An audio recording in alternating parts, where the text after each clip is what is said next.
So I wanted to share a few examples of some great battle scenes in literature. And this may be helpful if, for your own writing or if you just like to analyze this type of thing and like the poetic nature of it. These are, for the most part, larger battles. They're not small skirmishes or duels. For the first example, I chose The Orc King by R.A. Salvatore, one of my favorite authors. This is in the trilogy Transitions, and it's part of the Legend of Drizzt Do'Urden, a very, very long series. But a tiny bit of context here. Grumsh is an orc god, and this group of elves see a small camp of orcs. They're going to attack them, but it was a trap, and they're counterattacked now by Gurgich's clan Karak, which are these giant half-orc, half-ogre hulking monsters. So a small group of elves stay behind so that the majority of their force could flee. So here's where we pick up. The battle wasn't about them, they understood, but about their kin fleeing behind them. The nearest clan Karak warriors were barely 5 strides from the rock wall when the elves popped up as once, lowered their bows in unison, and launched a volley of death. Orcs shrieked and fell, and the snow before the wall was splattered with red. More arrows went out, but more and more orcs came on. And leaping out before those orcs came a small flaming sphere, and the elves knew what it portended. As one, they crouched and covered against the fireball, one that in truth did more damage to the front rank of the charging orcs than to the covering elves, except that it interrupted the stream of the elves' defense. Clan Karak fed on the cries of its dying members.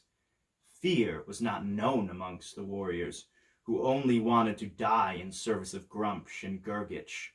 In a frenzy, they defied the rain of arrows and burning branches falling from the continuing conflagration on high. Some even grabbed their skewered companions and tugged them along as shields. Behind the wall, the elves abandoned their bows and drew out long, slender swords.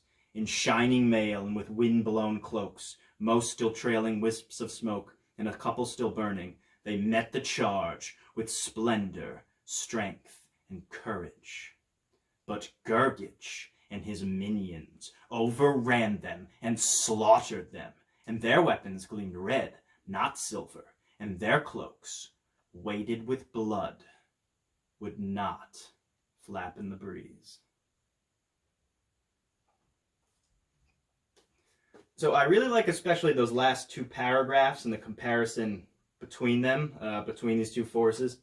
That's just something I think is really nice, and it's a good example of just describing this chaos without really going like blow for blow, at times, without the enemy threw a cut to the right and I did a counter riposte, so it gives you just a more general sense that paints the picture in your mind really well, I think. So for the next example, I was thinking of this book, Revan. It's a novel of the Old Republic in Star Wars, and I really like this author. I've only read one of his books before, but for anyone who's familiar with Star Wars, of course, you know about the Force and that. This one's not quite as long, but this Sith Lord snuck in from the roof, and there's Imperial forces attacking from below, so the people inside are unaware of this Sith Lord as he comes out. His primary focus was on 20-odd humans struggling into their combat gear to join the battle downstairs. Unfortunately for them, that was never going to happen.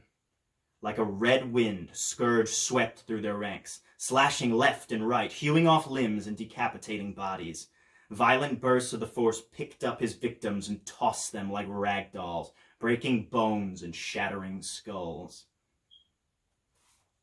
Now this bit isn't as long, and it is more precisely detailed, but that really painted a picture in my head. That's one of the points when I really stopped and just let this all play out, before I kept reading. And it's not that long, but it builds and builds to this tension, and then it releases. And I thought it was a really cool scene, and I enjoyed following this character. And for the last example, one of my all-time favorite books. I had to choose something from the Iliad. I could talk about this story forever, but I won't bore you with that. Not forever, but for long enough for you to get bored, probably. At this point, we have Poseidon joining in on the side of the Achaeans, or the Greeks. And I really like this part. I'm not going to speak it in the original meter, which it would have been performed in ancient Greek. I don't know how accurate this ended up being to the correct meter. I'm just gonna read it how I would normally read it. Poseidon took the lead, in his right fist a blade fine-edged as lightning, that mortals may not parry in grievous war. For blinding fear makes them stand back from it. Hector drew up the Trojan lines opposing, and now the blue-maned god of sea and Hector brought to a dreadful pitch the clash of war, one giving heart to Trojans, one to Argives. Waves of the sea ran berserk toward the Argive ships and huts as the two armies closed with a great cry.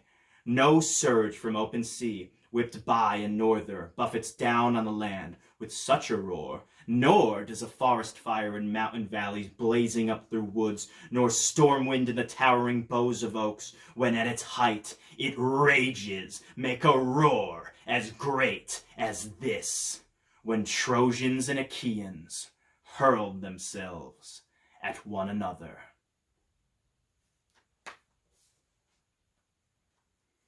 So what I love about Homer is that he makes a lot of comparisons to the natural world, to animals, to weather, to phenomenon like this, to huge natural disasters and forces that are beyond control. And sometimes, like in this example, he goes and says, no, this is worse than that. This is more chaotic. And on top of that, you even get to see the bravery of Hector drawing his lines in and leading the charge against a god. Small note, it's not clear at this point if Poseidon has taken his true form or if he's in the form of a man. Earlier it said he disguised himself as a man. But there's some parts like this in the Iliad that I just, like, wow, that's cool. Because it's a very atypical way of describing battle scenes that you don't see a lot of today. And when something like this comes up, I think it's really cool. So, thank you. And brush your teeth.